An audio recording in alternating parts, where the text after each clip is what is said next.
Hi, Lara. Welcome to the podcast. Thank you for having me. I'm glad to be here. Yeah, I'm excited to chat all about environmental toxins with you. You're the perfect person to have on because we haven't yet covered this subject on the podcast. So I want to start off by asking you how you got into this field of expertise. What made you choose environmental toxins in particular? It sort of happened on accident. So I, was always interested personally in health and nutrition, just for my own, my own interest. It wasn't ever anything that I considered professionally to step into this sort of conversation about wellness. I'd spent almost 8 years in a whole unrelated career doing something totally different that was very boring. And I sat in a cubicle and I did sales and I didn't like it. And I, kind of got tapped on the shoulder by a number of people in my life during a really short period of time, like in succession, telling me like, hey, you should look at this, at health coaching, because here's an opportunity to take this sort of nerdy love that I have for wellness and nutrition and good food and do something professionally with it. So I thought, I'll give that a shot. And I did. I got certified as a health coach. I started seeing clients, and most of my clients were coming to me for weight loss. And some of them, they did all the things, they had results. Some of them did all the things and they had no results. So I started kind of scratching my head going, what am I missing in this conversation? And it was really that sort of opened the door into this world of environmental chemicals. Now, at the same time, my sister-in-law was pregnant with my niece. She's now 10 and a half. So that's my gauge for how long I've had this conversation. And I was, horrified at what I was reading as I was exploring the products that my sister-in-law was going to be buying, and, the types of products that she would need to be buying, horrified by the kinds of chemicals that were found in them. And I kind of took stock of the education that I'd had up until that point, both self-taught with all the dozens of books on health and wellness and nutrition that I'd read, and also in my health coaching program. And like, toxins were not discussed in any of this conversation. And that really struck me as being a huge mistake, a huge oversight, because what I was reading and what the research literature was suggesting is that these low levels of exposures to chemicals day in, day out do in fact contribute to just about every chronic illness that people are experiencing. And so I was just so fascinated by this topic that I said, I want to do this. I want this to be my job, to be able to talk about this. So that was in 2010 that I kind of made that declaration. And in 2012, I started teaching, and it's really been nonstop ever since. And it's been really exciting to see the conversation blossom in the sort of greater public awareness. Amazing. And I just feel like you're never going to run out of things to say, because there's always new chemicals in the environment. There's always new research coming out and being linked to different conditions. So we're going to be talking all about different terms. So could you just clarify what we mean by a toxin, Yes. by a chemical, and Yes. endocrine disrupting chemicals? Because I'm Yes. sure these are going to come up multiple times. Yes. So everything is a chemical. I hate it when people are like, chemicals are bad, because like literally everything is a chemical. It's a really stupid way of saying it. We are made of chemicals. So when I talk about environmental chemicals, I'm not talking about chemicals in general. I'm talking about the specific chemicals that have been implicated in causing harm to humans, to animals, to the environment. So I like to start, it's a great way to start. Let's contextualize what we mean by chemical. Everything is a chemical. We're talking about harmful chemicals. Not all chemicals are harmful. Many chemicals are great, are necessary. Our hormones that are pulsing through our bodies, those are chemicals. So we can't malign chemicals with one, tar them with all with the same brush. So that's one. Second is the word toxin. So technically, when we're talking about chemicals, the word that we should be using is toxicant, as opposed to toxin, because toxin refers to something that's produced by an animal. So a venom, a bee sting, a poison, those are all considered toxins. Now, I don't generally make a distinction between those terms, because conversationally, in the news media, the term toxin is generally used, although in academia, those terms do mean two totally different things. I say the term toxin to mean all chemicals that can have a toxic effect on humans, the environment, wildlife, etc. So the other way to start thinking about the word toxin is most people, when they hear that word, will often think of that they have to call poison control center, or they have to have a trip to the emergency room because they got exposed to a toxin and they're gonna, start vomiting, or their hair's gonna fall out, or their skin's gonna blister, or whatever. They'll cause an immediate acute response. And those types of toxins do in fact exist. In the space of environmental health and environmental medicine, typically what we're talking about are not those types of acute exposures that are going to cause a immediate and severe or life-threatening effect, right? If you drink a bottle of bleach, that's very toxic and can kill you immediately. What we're talking about are these low levels of exposure that are altering our body's systems, that are interfering with everything from brain development to gut health to hormones, and that it can take decades for the symptoms of this exposure to manifest. So this is like a slow burn, as opposed to a sort of raging fire that might happen if somebody drinks a bottle of bleach, that would necessitate a call to poison control and would necessitate a trip to the emergency room. So we're looking at different ends of this spectrum of toxicity. So that's really helpful way for people to phrase this. So when we say toxic chemicals, we're talking about, in this environmental health conversation, we're talking about this chronic exposure. So chronic, long-term, low level of exposure and how that affects us. So the third term is endocrine disruption, and your podcast is all about hormones, so that's what we're here to talk about. And endocrine disrupting chemicals are chemicals that mimic or block or otherwise interfere with the production of or communication between our hormones. So these are chemical molecules that look almost identical to the molecules, for example, of estradiol. So we have chemicals that look almost identical, and unfortunately the body can't tell the difference between these, say, estradiol and a synthetic estrogen or a xenoestrogen, which is a chemical that mimics estrogen or an estrogen hormones in the body. And so we have, unfortunately, a lot of the chemicals that we're exposed to every day are endocrine disruptors. So they can block or interfere with the natural communication of our hormones in our body, and our hormones are communication messengers. That's their job, is to communicate and send signals, and we are exposed to chemicals that interfere with that communication process. And so that's what endocrine disruption means. So hopefully we're all on the same page in terms of our terminology. Yeah, that was a great overview, and I think that's cleared a lot of things up for the listeners, because we hear those terms thrown around these days, but no one has any idea what any of them mean. So I love your explanation of those as well. And it's crazy to think that something in your environment, something that you put on your skin, could alter your hormones. It's just crazy to think, but it's the real deal, and we all need to be aware of these things. And hopefully today's podcast will give us some more insight on how we can hopefully reduce our exposure, avoid some of these things in our lifestyle. But I think we all need to preface this by saying that we can't control everything. Yes. We can't be afraid of everything and live in a bubble. That's just not going to happen. And that's where I usually enter. So look, this conversation is heavy. There's not a lot of opportunity for jokes or puns. I take them when I can. This is usually where I insert my, like, yes, we all want to live in a plastic bubble, but what kind of plastic? Does the plastic off-gas? Maybe a glass bubble, maybe it's a stainless steel bubble. Like, I'm glad that you're laughing, because normally these are not jokes that get laughs outside of this conversation. But yeah, I mean, a big sort of motto that I've had in my business since day one is that, we work to change the things that we can control, so we worry less about the ones that we can't, because stress and anxiety is also toxic to the body in just a totally different way.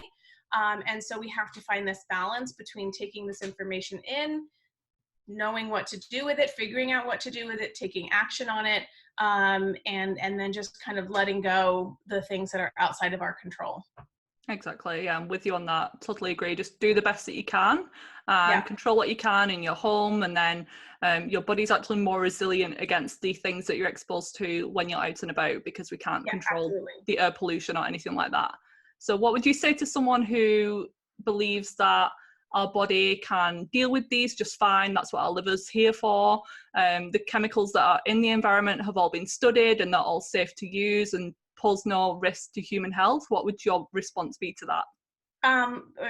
So that's a lot. Those are big, meaty questions that I can go rant on for ages. So I'll be concise. So I'll start with the second question first, and I'll get to the first question. So the reality is that most of the chemicals in commerce have not been adequately studied for safety, if at all, or at all, adequately or otherwise.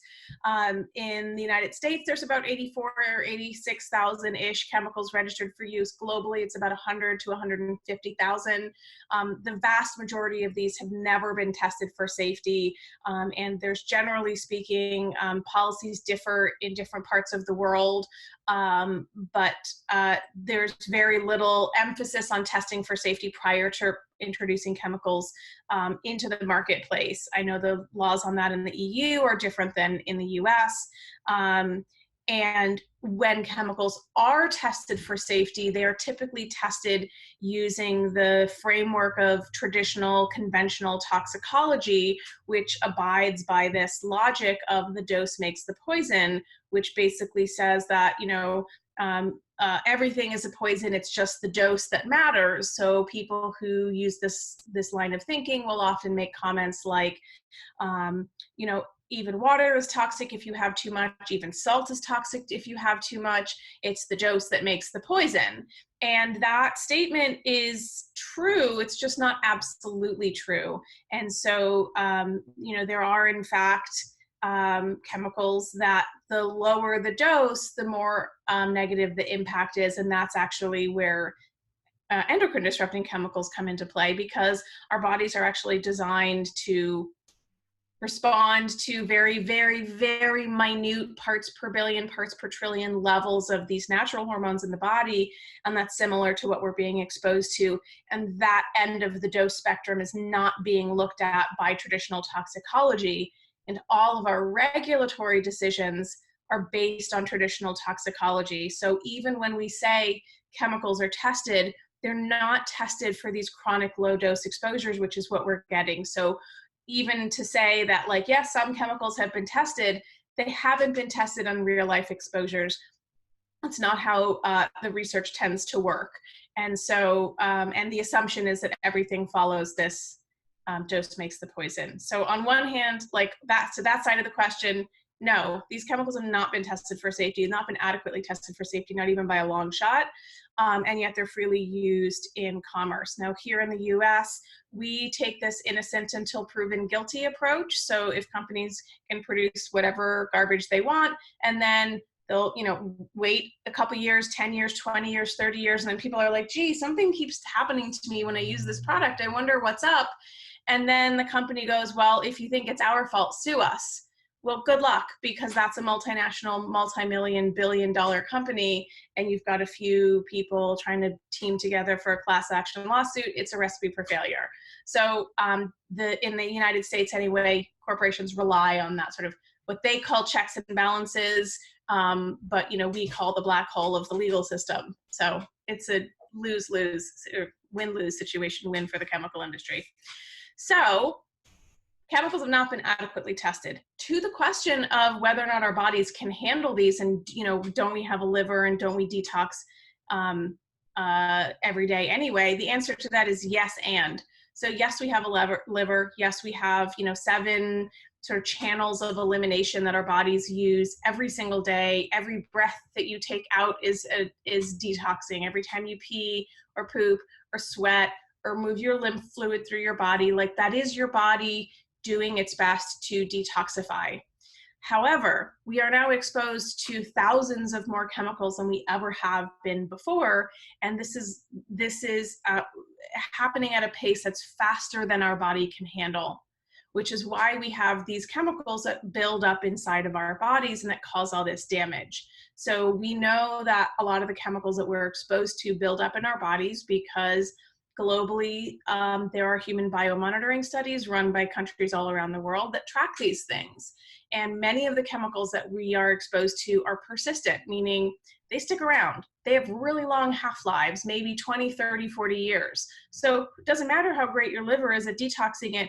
If it's going to take 30 years to break that quantity down by only half, and then we're continuously adding more in. So these toxins build up in our bodies, and we just don't have the capacity to detoxify these chemicals to the degree that we need.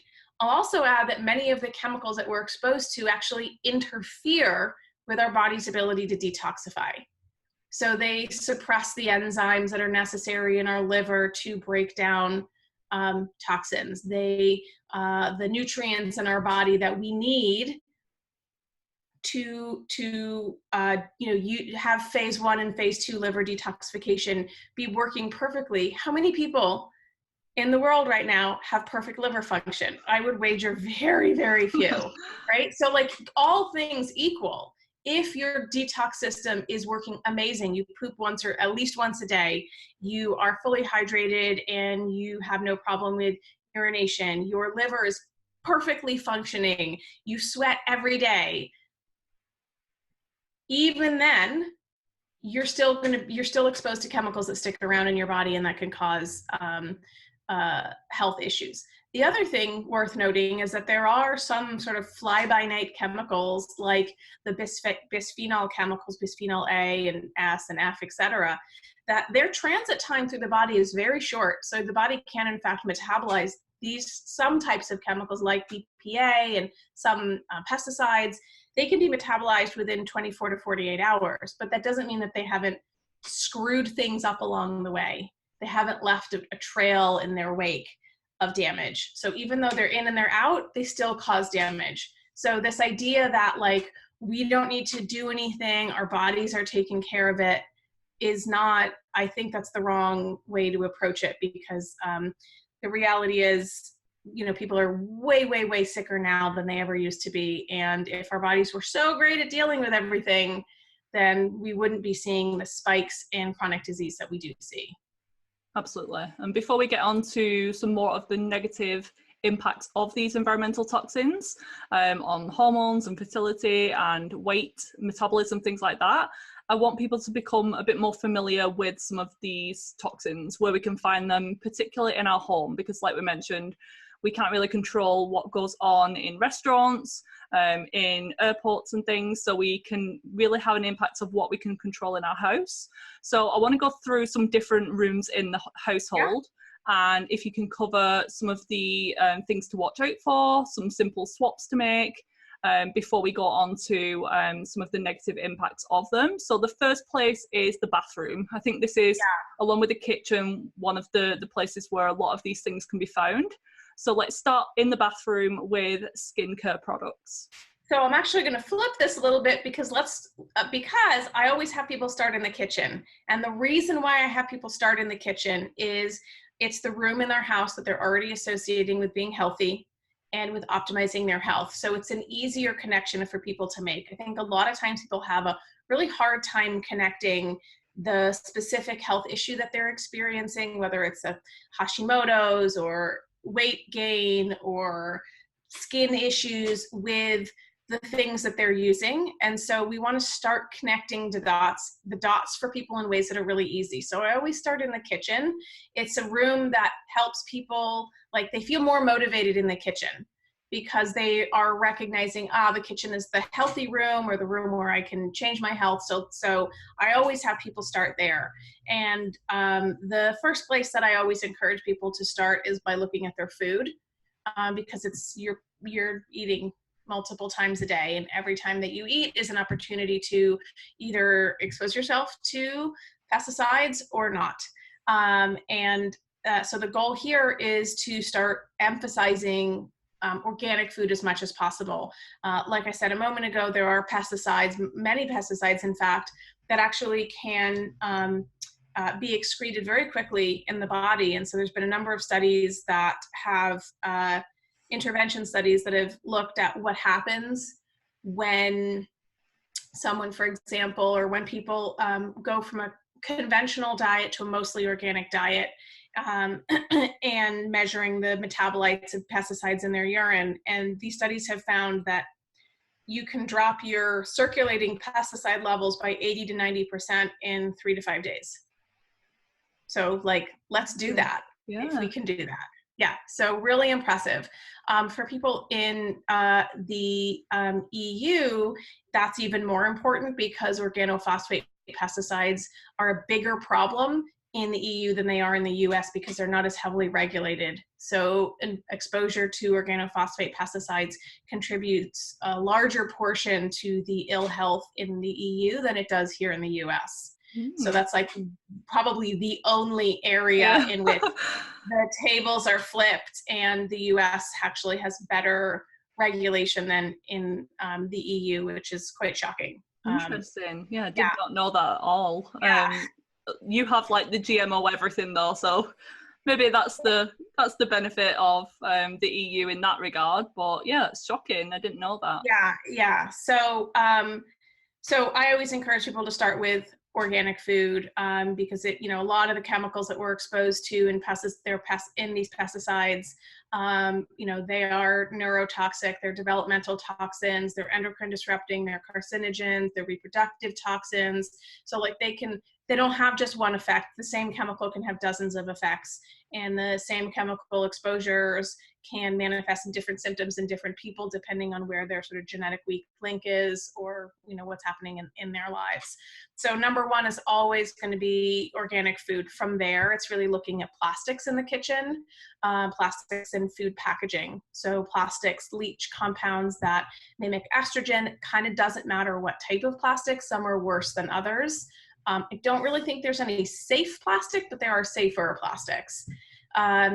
But I really, just to make it easy for people so that they're not going like, well, what type of plastic is this? And what type of plastic is that? Like, in terms of where it comes into contact with food, let's work towards eliminating those exposures and swapping those materials for glass or stainless steel in all places possible. So I think that's a great next step, is looking at plastics. And I like to tell people, like, plastic itself isn't like the devil. Like, yes, okay, it's terrible and it's polluting our oceans. We're never going to get away from it fully.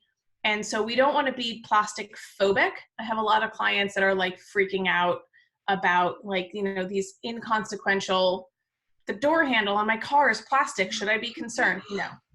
So like, we want to make sure that we're not being plastic phobic and afraid of plastic, but we don't want it in contact with our food. And that goes especially true if that food is, that either is in contact with the plastic now or was during the packaging or manufacturing process, food that is hot, oily, acidic, because those things increase the rate at which these chemicals leach and migrate out into the food that you're eating. So for example, even in the health space, we sing the praises of fermented foods, and we're like, yeah, eat your sauerkraut, but a lot of sauerkraut comes packaged in plastic, and sauerkraut's highly acidic. So I don't actually encourage anybody to eat sauerkraut packaged in plastic. If you can find it in glass, great, buy the one that's in glass. So 1 is organic, 2 is plastic, 3 is food packaging. So that means limiting canned foods and even boxed and packaged foods, because these food packaging materials often are leaching chemicals like bisphenol A, bisphenol S, bisphenol F, or they're leaching perfluorinated compounds that are used in cardboard or paper packaging that affords that product some grease resistance or water resistance. So for example, even like takeout pizza boxes or frozen food boxes, those cardboard is all coated in these PFAS chemicals, and they can migrate into your food. So, healthy, fresh, organic food, pastured meats, We can go spend hours on each one of these little categories, but that's sort of like the broad overview. Now, I generally tend to prioritize the steps that I recommend people take in order of ease. Like, what are the easiest things? What are the lowest hanging fruits that people can change and change quickly without a lot of resistance? Because this topic is overwhelming, and if people have simple step-by-step, like, you know what, I can do that. I can go this weekend and clear out that drawer with 1,000 Tupperware containers that have no lids, that, is like that insane chaos drawer that everyone has. Maybe I'll go out and buy all new containers. That feels doable, and it's not super expensive. In the realm of the kitchen, even though water contamination is a big deal and water filtration is important, unless people have the resources to go out and buy a water filter, an appropriate water filter, which can be a couple of $100, it's not always the first thing that I recommend, because it can be disheartening for somebody to say, hey, we're going to go down on this journey together of cleaning up your house, and the first thing you're going to do is shell out $400. So I want to make sure that the steps that I'm recommending are realistic for people. So yes, water filtration is super critical, and it might not be the first thing that somebody tackles because it's expensive or can be expensive, but properly filtering your water is definitely on that short list. Then we can bounce back to the bathroom, and looking at all those personal care products is where tend to kind of move to next, because these are products that have dozens and dozens of ingredients. Not all of them are bad. Many of them contain endocrine disrupting chemicals in the fragrances that are included in those products that contain phthalates. There's parabens, there's other preservatives and other chemicals that act as allergens. There's sensitizers. And we are putting these things on our skin all day, every day. And while we don't absorb all chemicals, I definitely just saw it again last night, somebody posting about every, chemicals enter our skin, enter our bloodstream in 26 seconds. That's not true. That's a ridiculous statement. Some chemicals maybe, but absolutely not all chemicals. Blanket statements like that make me crazy, because it's just not true. But we do absorb a lot of the things that we put on our skin, and they go right into our bloodstream, where they can go roll around through our bodies and cause all kinds of problems. Our skin is our largest organ. It is one of our organs of detoxification, and so we want to be really mindful about the products that we're using. So looking at our shampoos, our body lotions, our soap, our makeup, our deodorants, shaving creams, any of the products that we're using in the bathroom. I think I have a hunch that this number is different now, but the Environmental Working Group, this was a bunch of years ago, maybe 2008, 2010, somewhere around there, maybe even earlier than that, did a survey asking, women about the personal care products that they use. And at the time, they found that the average woman uses 12 personal care products every day before she leaves the house. And that within those 12 personal care products, there's, something like 168 chemicals that she's exposed to. Not all of those chemicals are bad, but that's before she even leaves the bathroom, like in the morning, let alone the rest of her day. And so, I think that it's really important for us to look at these everyday behaviors around these products and really start looking towards finding safer alternatives. That used to be really hard. There were very few brands that were available in the marketplace. That has changed dramatically over the last decade. So now there are dozens and dozens and dozens of brands. I used to know them all. Like, oh yeah, here are the ones that you have to choose from, and there's not many. And now I can't keep up, and there's new products coming out. Literally every few weeks I hear about some other new product.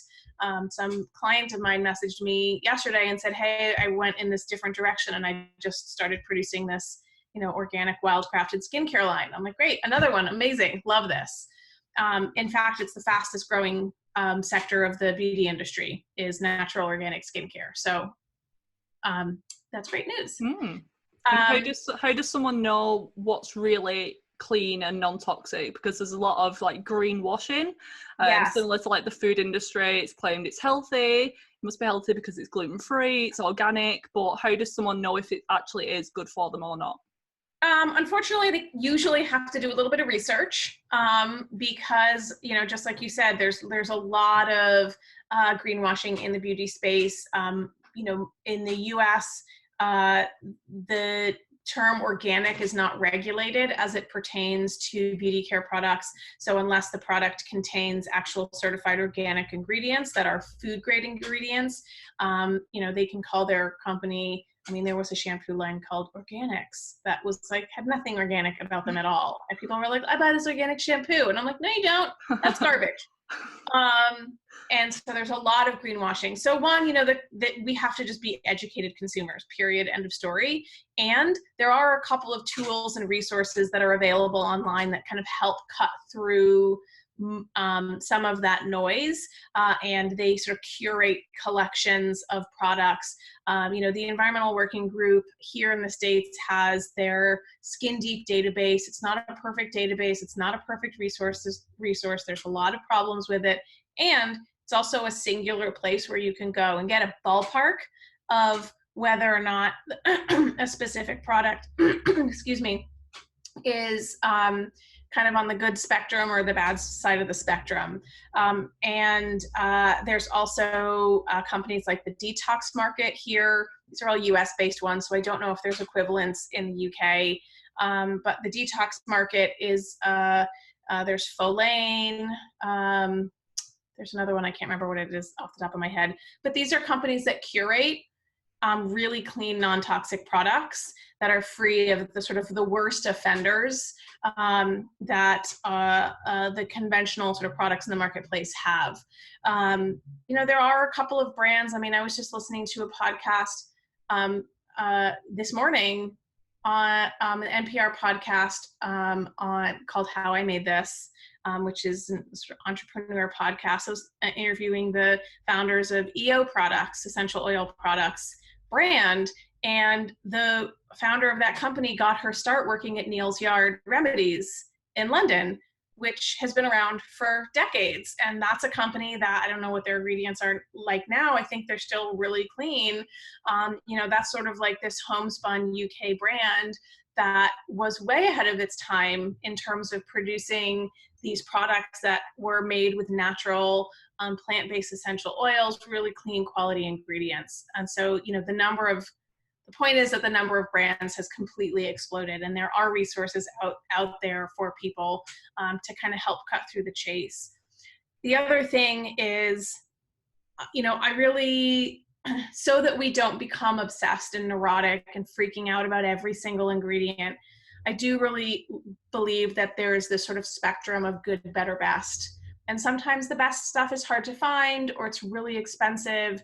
And, you know, of course, ideally everybody's buying best products, but I have to recognize that people have to go through this sort of journey of transitioning. And sometimes we're so attached to those really strong synthetic fragrances that like, we're like, ew, that smells gross, because we're sort of, our palate is obsessed with these super saturated synthetic fragrances.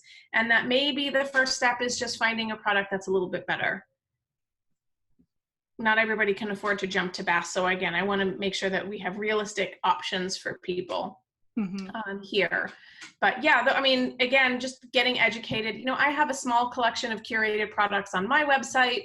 It pales in comparison to what companies like the Detox Market have, because that is all that they do, is curate these products so that people have a singular place to go to shop for personal care products that they know have been vetted, and every ingredient has been vetted. The last point I'll make on this is I really encourage people to buy from and support companies that are all in on non-toxic, as opposed to, you know, the big Unilever or Johnson & Johnson or SC Johnson, these big multinational companies that are jumping on this natural bandwagon by producing, you know, these pseudo green, like it says it's natural on it, those types of products. I encourage people to kind of stay away from those, because that's really where we see a ton of the greenwashing happening, is with those bigger companies that are trying to get their piece of this growing pie of this sector of the market. Yeah, I don't think there's anything like the detox market here in the UK, not that I know of, but I'll definitely provide some of my favourite brands in the UK. Neal's Yard is one of them. They do have some good ingredients. Also, if you go on like Whole Foods website or Planet Organic in the UK, or the Natural Dispensary, there's some good brands on there that are all pretty clean and non-toxic. But again, you may need to dig a little bit deeper into some of the ingredients using the Environmental Working Group's database as well. One thing that I do want to pick your brains on, being like a hormone enthusiast that I am, is sanitary products. So for women using tampons or pads, is it really necessary to spend that extra few pounds on buying organic cotton? Or if they're just going to dispose of it in like a couple of hours, is it really harmful to our health? So the real answer to that is we don't know. We actually don't know. But what we do know is that, that vaginal skin is extremely thin and delicate, and it has incredibly high absorbency. And that we also know that the conventional tampons and sanitary products have, sometimes they even have added fragrances. They have, added colors, added fragrances. They have contaminants, meaning these are not ingredients, but they're contaminants in the manufacturing process, of chemicals like dioxins, which are highly carcinogenic. There might be pesticide residues. So, okay, maybe a single tampon is only in for a few hours, but how many tampons are women using over their entire lives? Many, many, many thousands of them. And so I think it is important. And, I'm definitely of the mind where if a simple alternative product exists, even in light of the fact that we don't have concrete evidence that, yes, using tampons is a, direct source of exposure to these chemicals that we know without a doubt is linked to X and Y disease, like, I'm not interested in taking that risk. If no other options were available, then maybe I wouldn't worry about it so much because there were no other options. But there are, and they're really not that much more expensive. Alternately, people can invest in a silicone cup, and then, it's a little bit more money up front. It's not even that much more. And it will last you for years and years and years if you take care of it. And there's no waste, and it's absolutely saves money in the long run. And these silicone cups, are silicone, generally speaking, is an inert substance. Few exceptions to that, I think, in the vaginal ecosystem environment where it's being placed. It's a very low risk product that is ultra convenient. I wish they were around longer ago. But, I think that, I do think it's important that the products that we're using in this area are as clean as possible. And I think that, again, why risk it if we have information that tells us that these chemicals that are found in here are harmful, and why risk it if we have an alternative? Yeah, I personally love my menstrual cup. Like you say, it saves money. It's better for the planet. It's easier to use if you can use it. So I know some people can't get used to it or have issues with it, but if you can, definitely try one out, because it's a game changer for me. Oh, totally. I'll not go back. Oh no, never. Yeah, I mean, I've used one for probably 4 years now, and I was like, wish I found out about these sooner, because they're just amazing. So. Yeah, I agree. So moving on to the bedroom. Yes. What about things like air purifiers? Because we've heard that we spend the majority of our life asleep in our bedrooms. That's the place where we're like detoxing and spending like hopefully 8 hours a night in that room. So is air quality a factor in our bedroom? I mean, yes, air quality is also a factor everywhere. And I know, at least in the UK now, I know that the air pollution, at least down around London, is really terrible right now. The air quality is very, very bad. And it literally shortens your life expectancy very literally, and contributes to a massive array of chronic illnesses. So air quality is always really important, no matter what room you're in, but definitely in the bedroom. And I think most people who have air purifiers tend to use them in the bedroom because, just like you said, you know, our sleep is it's the room that we spend the most of our time in, and that sleep is restorative, or should be. So I think air purifiers are important. In order for an air purifier to be effective, it really needs to have two basic components. It needs to have a HEPA filter, which is going to trap particulate matter. So this is the particulate matter that we hear about, PM 2.5 in the news from air pollution and industrial pollution, and any other sort of allergens, pollen, things like that. So a HEPA filter will serve as a physical barrier to physical contaminants in the air. That part is necessary. The other part that's necessary is an activated charcoal component that is plentiful, meaning there needs to be a large volume of activated charcoal in the filter for it to really, really, truly be effective. And the activated charcoal filter is going to capture things like VOCs, so volatile organic compounds, that are off-gassing from the materials in our home that are harder for us to change, that are still sources of exposures. So, you know, chemicals that might be off-gassing from our mattresses, from our carpeting, from our furniture, from the actual floors and walls itself. So it's a great idea to have a good quality air filter to capture both of those. There are definitely air filters on the market that have these, you know, really flimsy sheets of activated charcoal that they're like better than nothing. I refer to those as kind of like the Brita water filter of water filtration. Like, it's better than nothing. It's not that great. And so it's recommended that the activated carbon portion of the filter be very plentiful. So like, you know, at least 1 pound or 2 pounds, depending on the type of device or the style of the filter, should have a large quantity of charcoal. So yeah, I mean, absolutely getting an air filter is a great investment. They're not inexpensive. So it is an investment, but you know, our health is important and our life is long, or it should be. And so I think it's an investment worth making. And are there any brands that you recommend for air filters and water filters? I know that they may be a little bit different in the US to the UK, but just as a general overview. Yeah, so for air filters, I really like Austin Air and IQ Air. For water filters, you know, there's not a single brand I recommend. There's brands that I like, but the reality is that everybody's water is different, and there is no one perfect water filter for everyone. So you're never going to hear me say, yes, everybody go out and get a Berkey, or everyone go out and get a Pure Effect filter. There's dozens and dozens of variables that can determine whether a single filter is right for somebody's specific situation. If you live in the countryside, you probably have more pesticides. If you live in an urban environment, you probably have more industrial chemicals. Many water filters have multiple stages, and that's because there's no one single filter media that can handle everything. And so you have to match the stages and say, well, I don't need this stage because I don't have those chemicals, but I do have these chemicals, so that means I need to guide this other stage.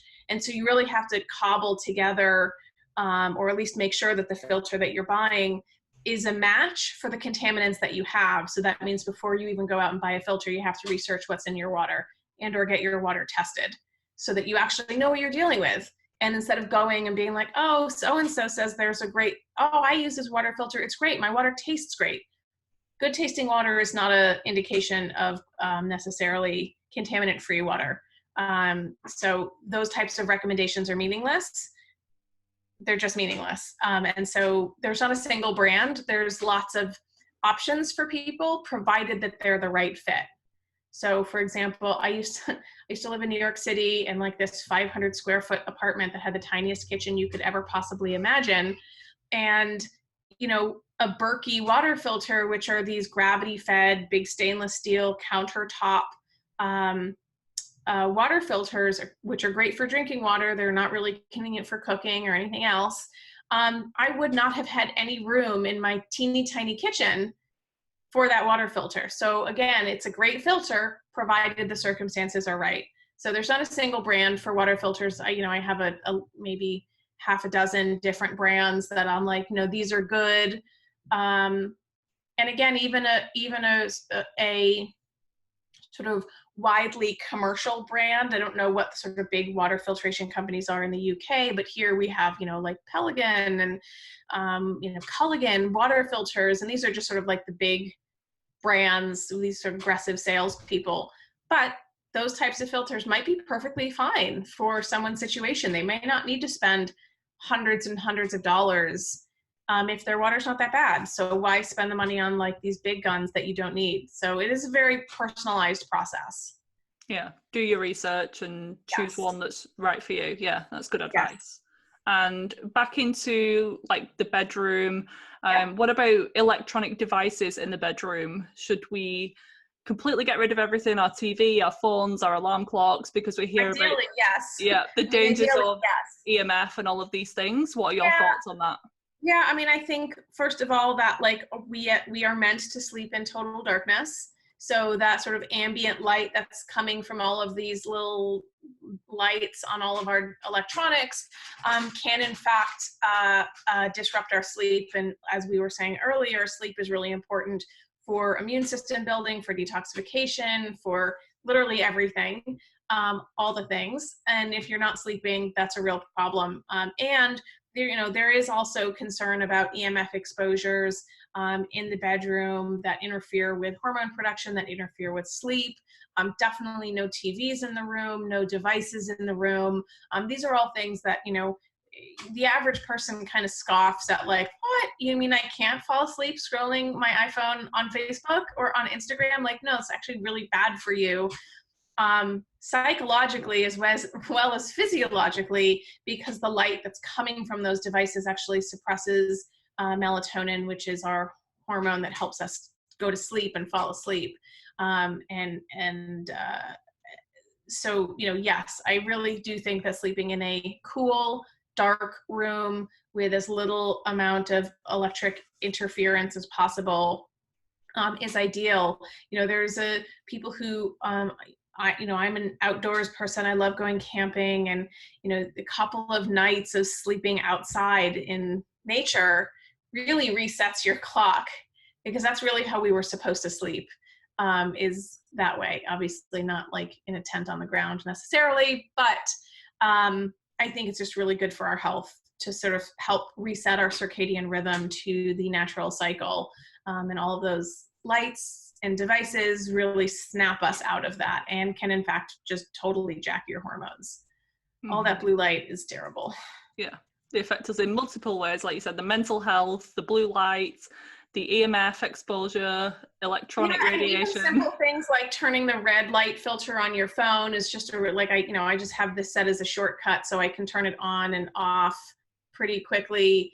But this goes on at sundown. So like in case I do ever have to look at my phone, I'm not, at least at the very least, I'm not getting bombarded with that blue light. Yeah, or the sexy orange glasses like I have. Yes, absolutely. Yeah, no, I have mine somewhere. You got yours? Yeah, they're not good looking. No. It has to be done though. Things that we do for health. Yes, absolutely, 100%. And I saw one of your recent posts on Instagram mentioning that cancer was 90 to 95% driven by environmental factors. And for some people, that's like shocking. They think that a lot of cancer and maybe Alzheimer's and things are genetic.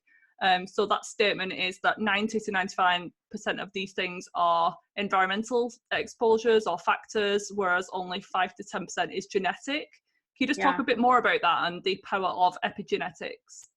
Yeah, so, I think that that statistic is very shocking for people. I even had some people commenting and they're like, that's not real. Like, where's this statistic? I'm like, well, just Google it, because it's like very well established that that's the percentage split.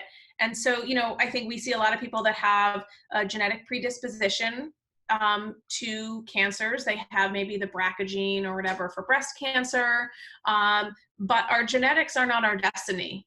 They're just not. And so we have our DNA, which is fixed. We have our epigenetics. So our DNA is our genetics. It's what we inherit from our parents. And then we have our epigenetics, which means above the genetics. And a good way to think about it is that your DNA is like the hardware on your computer. It's your actual computer that you get. It doesn't change for the most part.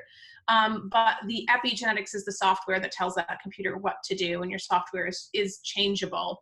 And so our epigenetics is changeable, it's malleable, and how we live our lives and what we experience and our stresses and our traumas and our lifestyle choices and our food, our relationships, all of these things affect our epigenome and can turn on or turn off the genes that we actually have to either have them express or not express. So that post on cancer very closely ties to a previous post I'd done the week before. That's like your genetics loads the gun and your environment pulls the trigger. And that, you may be predisposed to a certain condition, whether it's cancer or diabetes or something else, but how you choose to live your life can heavily influence whether or not those genes actually get expressed. And I share that with people because it's incredibly empowering to know that, like, we have control to a very high degree over our health and over the expression of our genes. And that, epigenetics helps explain, at least to some degree, why, two people can be cigarette smokers for their whole life, and one never has a health problem, and the other one is, emphysema, lung cancer, etc. And, it's just, where is that genetic weak link for people, and what other things are those people doing in their lives to maybe mediate some of those exposures? So epigenetics is really, really powerful.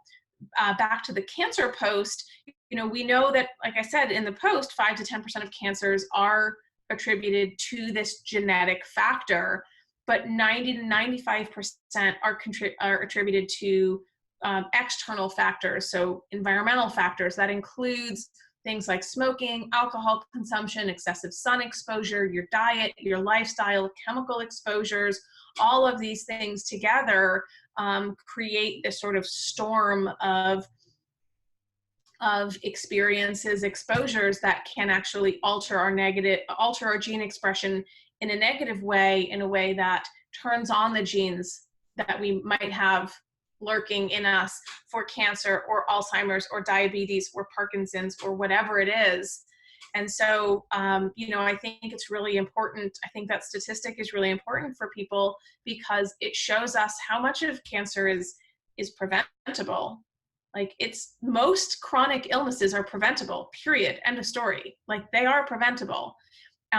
It requires us to shift our perspective of what health is, and that health is not just, the supplement your doctor gives you or the prescription medication that your doctor gives you and go, I'm healthy. I think that it's more than that. It's everything. It's our past traumas. I mean, I don't know the specific data on it, but there's a lot of research on ACEs, adverse childhood events. So children who have experienced adverse childhood events, whether that's, the divorce of a parent, the loss of a parent, sexual abuse, any other kind of verbal abuse, physical abuse, trauma, that those children, as they move into adulthood, have higher risks of a lot of chronic diseases. And that would be considered an environmental factor that is contributing to disease. So it's a big and fascinating topic. And, I think we could probably go down the rabbit hole on that alone for hours. But I think the takeaway on that is that we have a lot of control. And if we exercise that control without feeling neurotic about it, if we're, I think the goal mindset wise is not to say, I don't want to get cancer. The goal is to say, I want to optimize my health and live as healthy as possible. That's the goal. Mm-hmm. Yeah. So just to wrap up, I want to ask you just a few questions before we sign off now. So if there was one thing that someone could do right now to reduce their toxic burden, so we've gone through multiple different things that they could work on long term, what would be the one thing that you would say had the biggest impact if they did it right now? I don't think there is one thing, because the biggest impact is going to be different for everybody. Like every person is going to have their different weak link. So if somebody has a thyroid problem, the biggest impact for them is going to be getting rid of all of the halogenated chemicals, the thyroid suppressing chemicals. If somebody else has their biggest issue is weight gain, then the thing that's going to be the biggest needle mover for them is getting rid of those obesogens. Now, those are the same chemicals, by the way. Many of the same chemicals that are obesogens also trash the thyroid. So it kind of doesn't matter. The biggest needle mover is doing all these things. It's avoidance. There's not one single thing. And I think that's the challenge in this conversation. We can't just tell somebody, go buy a different shampoo and all your problems are going to be better. So there's not one thing. I think we do all the things as much as we possibly can. Yeah, I actually love that answer. I'm glad you just didn't give one thing. I think that's, I'm like, no, there's not. There's I think it's, unfortunately, it's like the pill for the ill. Like we want an easy answer, and unfortunately, there just isn't one. There isn't one single thing.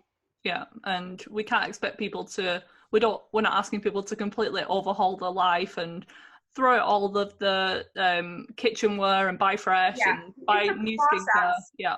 So I tell people, like, if it takes you 5 years, great, amazing. 5 years from now, you're going to be light years ahead of where you are right now.